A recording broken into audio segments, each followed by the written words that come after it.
Hey guys, it's Sasha. The stock market is crashing hard this morning. As I'm recording this video, the S&P 500 is down 2.5% in pre-market trading. That is an extremely big downward movement in just one day. The Nasdaq 100 index is down 4.2%, and the big tech giants are in deep red. Nvidia, the biggest company in the world by market cap, is down over 11% today. That's around $300 billion wiped out from just one company. Other big AI players like Microsoft, Meta, and Palantir are all down around 6%. And it seems that this AI stock crash is dragging everything else down with it, even companies that have nothing to do with AI, because the entire market is now in panic mode. So over the weekend, a random Chinese company that nobody had heard of before called DeekSeek released a new large language model. And according to the people testing this new model, it is about as good or better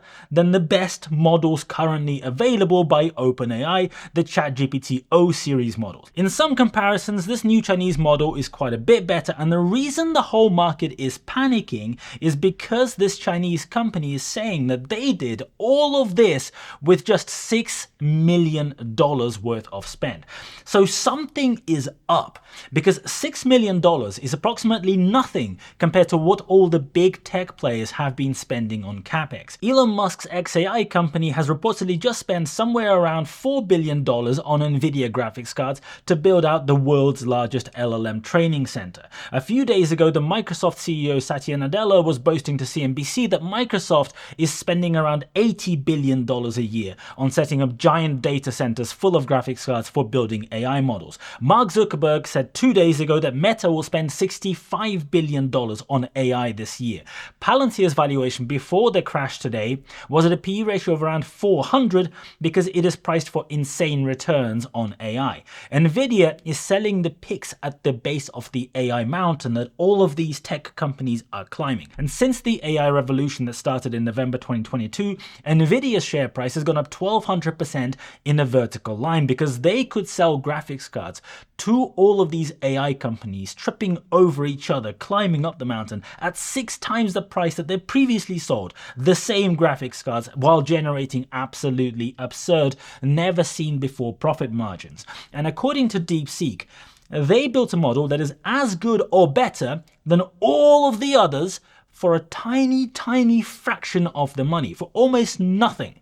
The DeekSeek R1 model has an app, a bit like ChatGPT, and it has become one of the most downloaded apps ever in just a few hours since its release, despite the fact that it's Chinese and some people might be concerned about that. But supposedly DeekSeek is not even meant to have the powerful big Nvidia graphics cards to train those models in the first place, because the US government has banned the export and sale of all powerful graphics cards to China in the last few years. Even the more powerful consumer-grade graphics cards just for playing games in your regular computer are banned because they are deemed too powerful. The graphics cards I have in my computer right now that I use for editing this video are apparently banned in China. So the question comes up, did this Chinese company that nobody had heard of actually build this new model using just a tiny fraction of old or not very powerful graphics cards, or some custom-made new chips that the West has not seen? Because if they did, if that is actually what happened, then it would naturally show up all of these big tech companies in the United States as wasting hundreds of billions of dollars on this AI spend that apparently is not necessary, literally flushing money down the toilet if you can do all of that work better for 1,000 times less money. It also means that the valuation of Nvidia would be inflated beyond belief, because almost 100% of Nvidia's company value is based on them continuing to sell these extremely expensive and extremely profitable graphics cards to companies chasing AI for many years to come. If it turns out these super expensive graphics cards that cost each company $50 to $100 billion a year are not actually necessary, or maybe not that many are necessary, then Nvidia is in trouble. Or there is a different explanation. The different explanation being that all the big US players are buying up all of these graphics cards, right? Chasing this new wave. And the Chinese have maybe figured out ways of buying the same graphics cards by going around the sanctions. Either they are buying them from somewhere else, maybe via some non-Chinese intermediaries that are separated enough that it is not obvious, or they are buying graphics cards that are sold when they are replaced by newer models by the big tech giants. I don't know, whatever it is.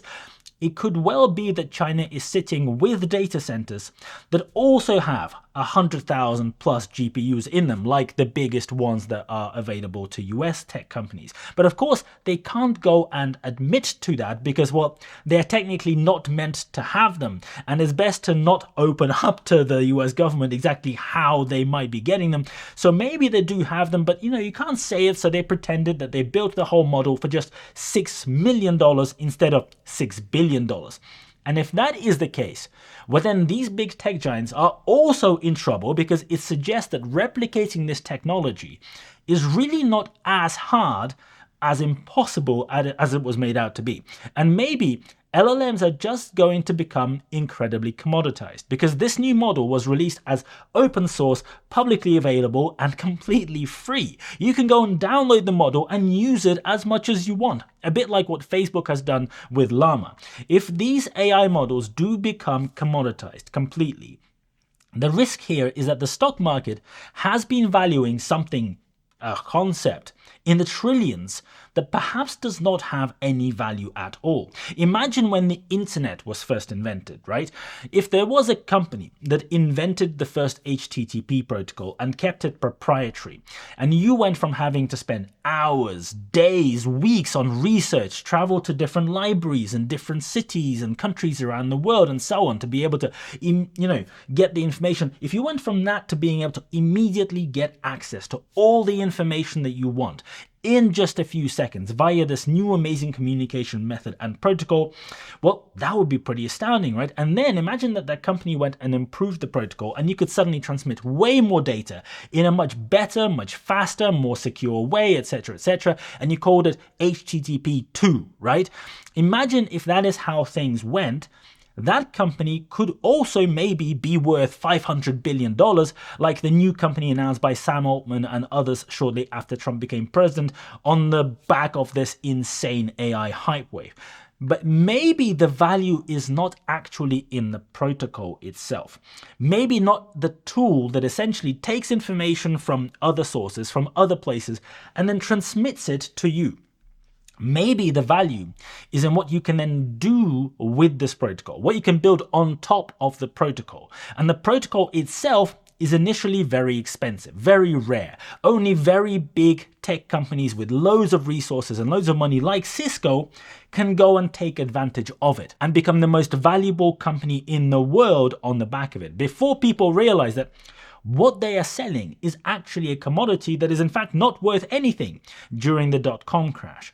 So the fact that this company can go and replicate the best-in-class models, this Chinese company, by Anthropic, by OpenAI, by others, suggests that maybe this technology is also on the way to being commoditized after all, if other people can go and replicate it. And because it does not generate anything, because it is simply trained on everybody else's data and then just transmits that data in a repackaged format in answer to queries, maybe that tool is not actually worth hundreds of billions or trillions of dollars because they do not actually own the IP. It is not something completely new that has been created. There is no unique competitive advantage. If somebody else can just go and replicate it, build exactly the same thing that is about as good, what exactly is the USP here? Well, these tech bros will tell you that the actual big deal is when these companies eventually in the future, on the back of all this work, reach AGI, artificial general intelligence. These LLMs are just the first small step on that path, and according to tech bros, AGI is coming next year, every year. Except when we look at large language models, it looks like the incremental improvements are really slowing down. We're now 2.5 years in since the whole thing really started. Sure, the quality is improving. The answers are improving. The outputs are getting a bit better. Yeah, but at the end of the day, an LLM is still a regurgitating agent that spits out answers based on information it has collated from elsewhere. It is still exactly the same underlying concept that has its limitations. A few days ago, OpenAI launched their operator, currently only available to select customers in the US. And the reception seems to be, to me, a little bit like Apple's big goggle announcement. A few of the fanboys, the really hardcore tech bro fans are writing and posting videos on how awesome it is, all over social media. It is like the best thing ever. But we're not really seeing the same level of excitement or a wave of mass adoption where people are suddenly rushing to use it. I must have it. I'll pay any money, $2,000, whatever, take my money. The thing with technology is that just because something can be automated, something can be improved, something can be made easier, does not automatically mean that people prefer it, that people actually want to use it. Remember when Google released Google Glass? It was really revolutionary. It's very useful. You could look at a subway station and it would tell you when the next train is coming. Or you could look at a restaurant and it could pop up the menu for you. There was nothing like it in the market. You could take calls seamlessly as you're walking around without having to get your phone out. Absolutely amazing. It made a lot of things simpler and easier for you. But it never went anywhere. And in the end, the project was canned because people decided they did not need to automate, simplify, change every single thing in their life via new gadgets. Operator by OpenAI and these other new gadgets let you automate things theoretically at some point in the future, like scheduling a meeting in your calendar. Google have talked about it, Facebook have talked about it, OpenAI have talked about it. But I'm really not sure how asking an AI agent to create a meeting, giving them all the explicit information that they need, like a lot more than you would actually need to think of when you're doing it yourself. I'm not sure how that is actually better than just going to your calendar and setting up the meeting and inviting the one or two people to it. In fact, I can probably do that much more quickly myself without the risk that the AI agent will screw something up, get it wrong, or having to waste the time to explain to the AI agent how to do something very, very basic. So the stock market is waking up today thinking, did we massively overvalue AI?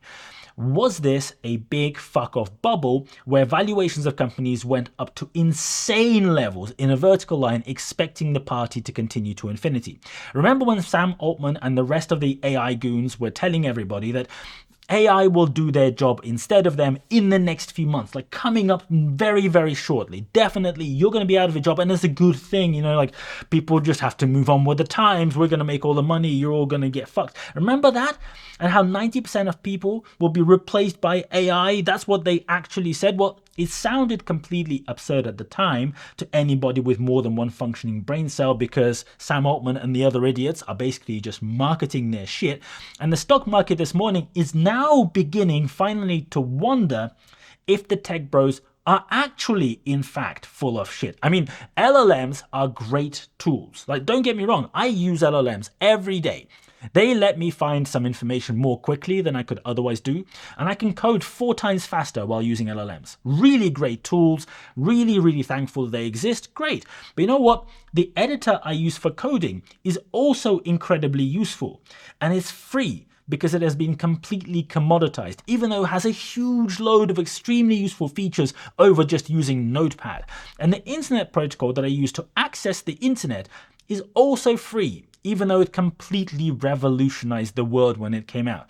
The question that the stock market is now asking this morning is, are LLMs actually just the next thing to be completely commoditized? Are they the product or are they the protocol? Are they the final solution or are they just the thing on which everything else that will actually be valuable be built? Will they ever grow into the insanely huge valuations, or will this bubble burst in a similar fashion to what happened in the dot-com bubble? A bunch of companies doing AI that are raising huge funding rounds at absurd valuations, brand new companies with no experience valued in the billions of dollars while making no revenue or very little revenue and losing huge amounts of money every year. That sounds so incredibly familiar to those old enough. Now, sure, Microsoft, Facebook, Google, etc. are all big established companies. They are not the same as, a .com in the traditional sense. They make very good revenues and very good profits. I get it. but they don't make those revenues and those profits from this new AI stuff. In fact, they're all still losing money from AI. They're investing hundreds of billions of dollars into it with no real revenue coming back, not seeing any return yet, because there is an expectation of this big revolution in the future. Will there be a big step change, a big jump from these large language models to general artificial intelligence? That is the $100 trillion question, or the quadrillion dollar question, whatever. Will you have a robot cleaning your house, doing your laundry and your shopping for you in the next 5 years? And if you will have that robot, is it going to be Google, Microsoft, Nvidia, and OpenAI providing the hardware and the software for this robot? Because if the answer to this question is no, maybe everyone just got a little bit too excited and lost their minds when valuing AI stocks.